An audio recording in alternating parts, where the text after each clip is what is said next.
ಜನಶ್ರೀ ನ್ಯೂಸ್ಗೆ ಸ್ವಾಗತ. ನಾನು ನಿತಿನ್ ಮಂಜುನಾಥ್.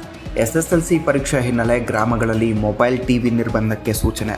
SSLC ಪರೀಕ್ಷೆ ಫಲಿತಾಂಶ ಹಾಗೂ ಮಕ್ಕಳ ಶಿಕ್ಷಣದ ಹಿತದೃಷ್ಟಿಯಿಂದ ಹುಣಸಗಿ ತಾಲೂಕು ಪಂಚಾಯತ್ ಮಹತ್ವದ ಕ್ರಮವನ್ನು ಕೈಗೊಂಡಿದೆ.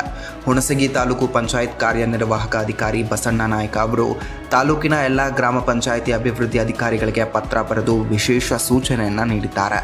ಗ್ರಾಮ ಪಂಚಾಯಿತಿ ವ್ಯಾಪ್ತಿಗೆ ಒಳಪಡುವ ಹಳ್ಳಿಗಳಲ್ಲಿ ಪ್ರತಿದಿನ ಸಾಯಂಕಾಲ 7 ಗಂಟೆಯಿಂದ ರಾತ್ರಿ 10 ಗಂಟೆಯವರೆಗೆ ಮಕ್ಕಳ ಓದಿನ ಸಮಯವೆಂದು ಪರಿಗಣಿಸಿ ಈ ಅವಧಿಯಲ್ಲಿ ಪಾಲಕರು ತಮ್ಮ ಮೊಬೈಲ್ ಫೋನುಗಳು ಹಾಗೂ ಮನೆಯಲ್ಲಿರುವ ಟಿವಿಗಳನ್ನು ಬಳಕೆ ಮಾಡದಂತೆ ನಿರ್ಬಂಧಿಸುವ ಕುರಿತು ಜಾಗೃತಿ ಮೂಡಿಸಲು ಸೂಚಿಸಲಾಗಿದೆ. ಡಂಗೂರ ಸಾರುವ ಮೂಲಕ ಹಾಗೂ ಘನತ್ಯಾಜ್ಯ ವಿಲೇವಾರಿ ವಾಹನಗಳ ಧ್ವನಿವರ್ಧಕಗಳ ಮೂಲಕ ಗ್ರಾಮಸ್ಥರಿಗೆ ಮಾಹಿತಿ ನೀಡುವಂತೆ ನಿರ್ದೇಶಿಸಲಾಗಿದೆ. ಮಕ್ಕಳ ಶೈಕ್ಷಣಿಕ ಹಿತಾಸಕ್ತಿಯನ್ನು ಗಮನದಲ್ಲಿಟ್ಟುಕೊಂಡು ತೆಗೆದುಕೊಂಡಿರುವ ಈ ಕ್ರಮಕ್ಕೆ ಸಾರ್ವಜನಿಕರಿಂದ ಉತ್ತಮ ಪ್ರತಿಕ್ರಿಯೆ ವ್ಯಕ್ತವಾಗ್ತಾ ಇದೆ.